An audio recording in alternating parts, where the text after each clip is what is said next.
My name is Lena Crawford, and the day I walked into the courthouse, I didn't just find a case file. I found my parents standing before a judge declaring me mentally unfit to live my own life. My father's voice was calm, almost soothing.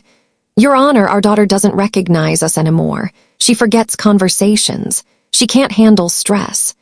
And my mother, she nodded, eyes glistening with fake worry.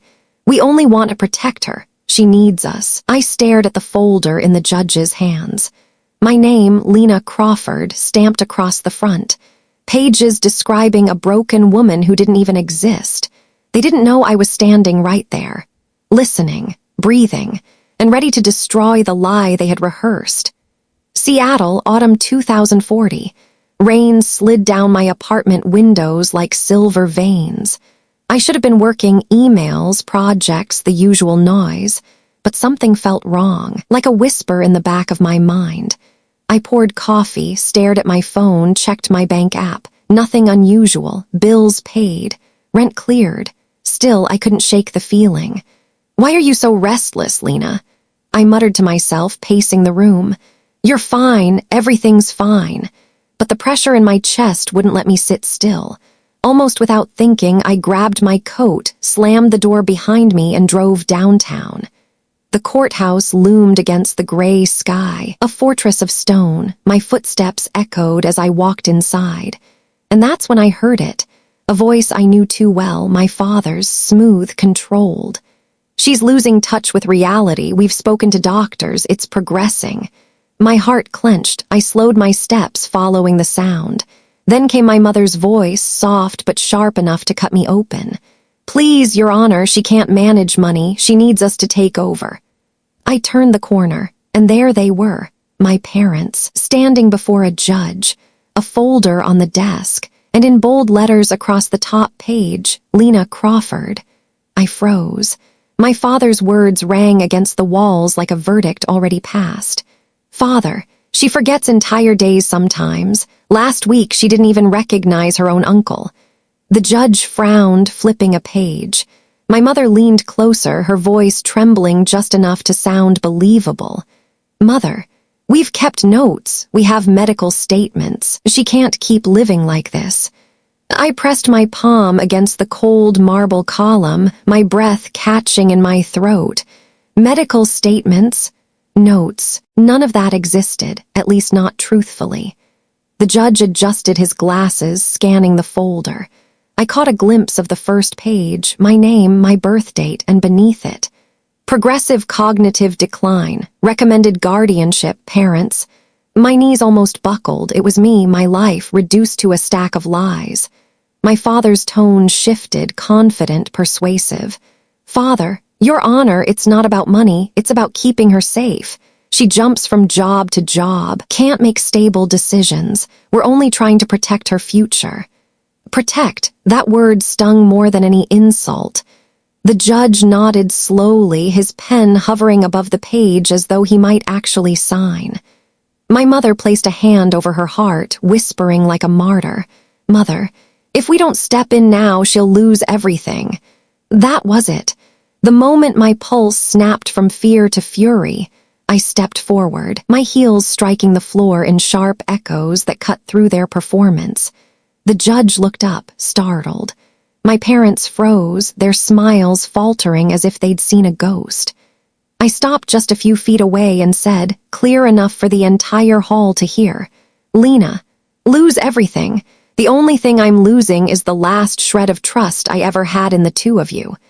The silence that followed was louder than any scream.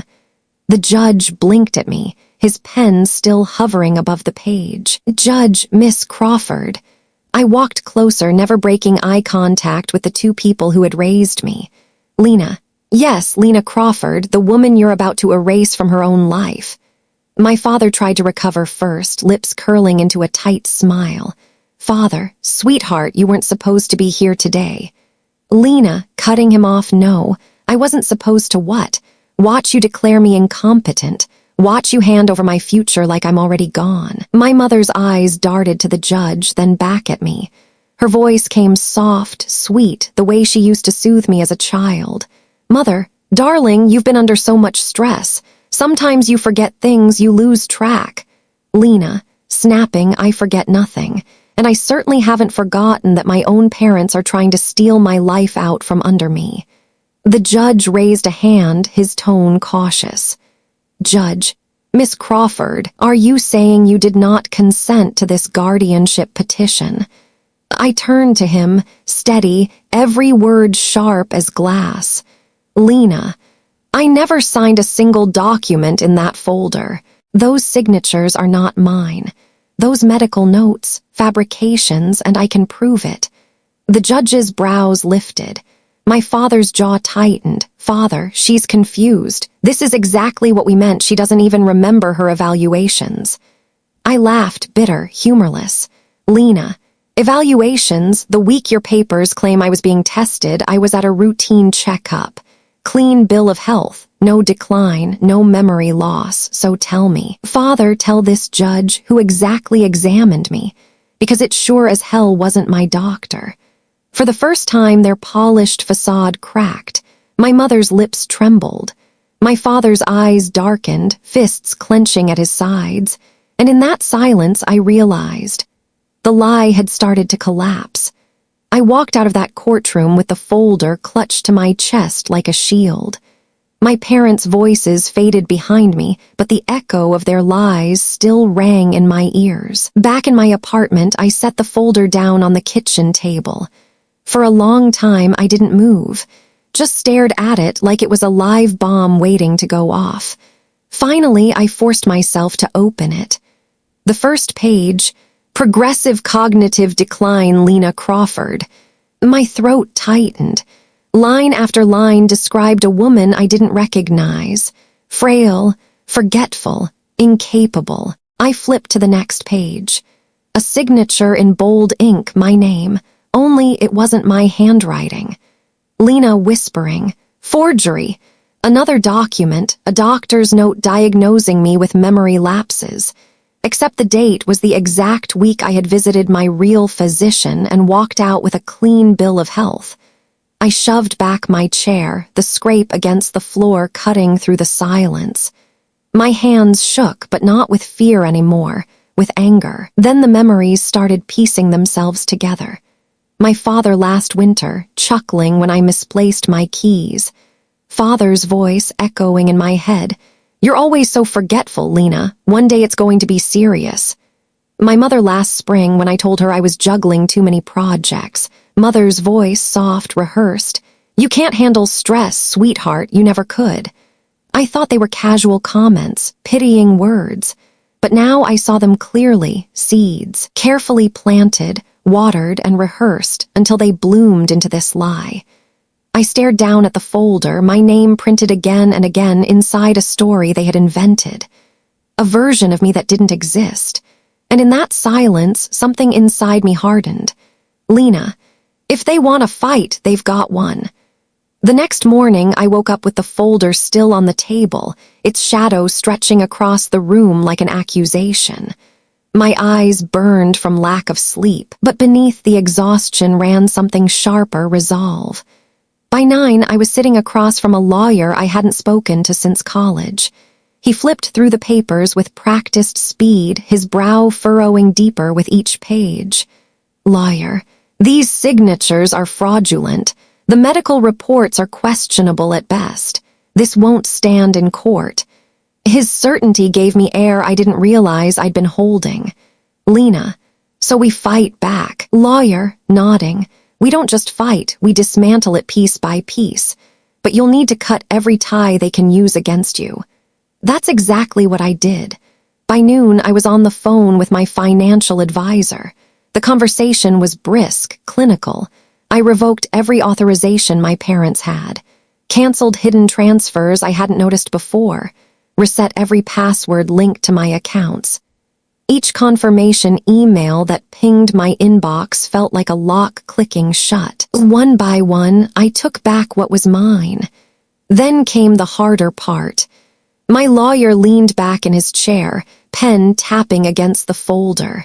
Lawyer, do you want to update your will? The question hit like a stone. For a moment, I hesitated. Then the answer came firm, Lena. Yes, full revision, everything redirected. Lawyer, to whom? I thought of Ryan, my 14-year-old cousin, too young to scheme, too honest to understand betrayal, the only one in the family who still hugged me like he meant it. Lena, to Ryan. If my parents want to treat me like a burden, then I'll make sure they never touch what was meant for me. The lawyer wrote it down without comment. My decision was final. When I walked out of his office, the Seattle rain had slowed to a drizzle. My accounts, my will, my future, no longer theirs to touch. The counter-strike had begun. When I returned to my apartment that evening, the air was too still. My gut tightened before I even turned the key. They were already inside. My father stood near the window, arms crossed like a man surveying territory he thought was his.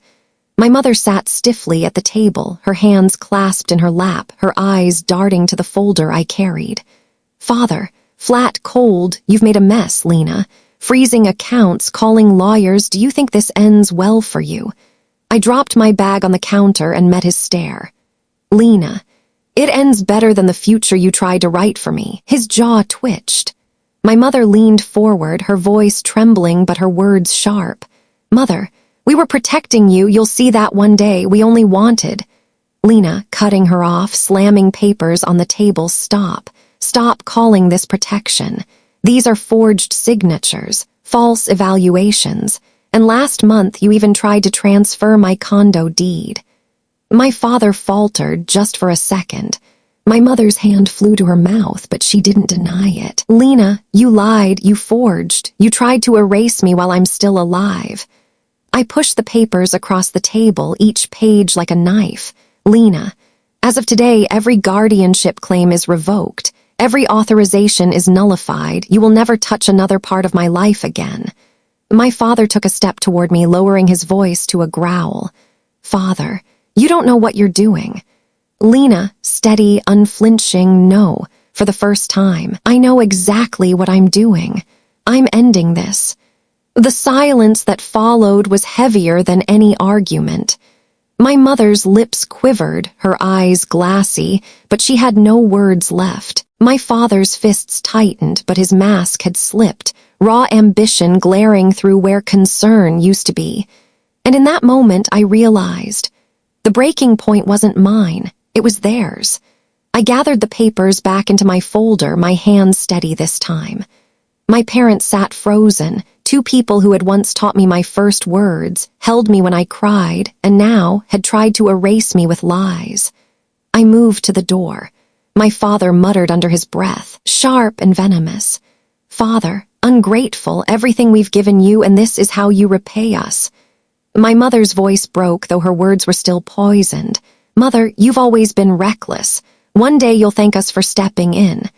I turned back just long enough to say it. Lena, no, you didn't step in. You stepped over boundaries, over trust, over me. Don't twist this into care. This was never love. It was control. Their silence was the only answer. I stepped inside, shut the door, and the sound of the lock sliding into place was sharper than any argument could ever be. Final. Irrevocable. For the first time in days, the quiet of my apartment felt different. Not hollow, not suffocating, but mine. I brewed tea, the steam curling upward as I opened my journal.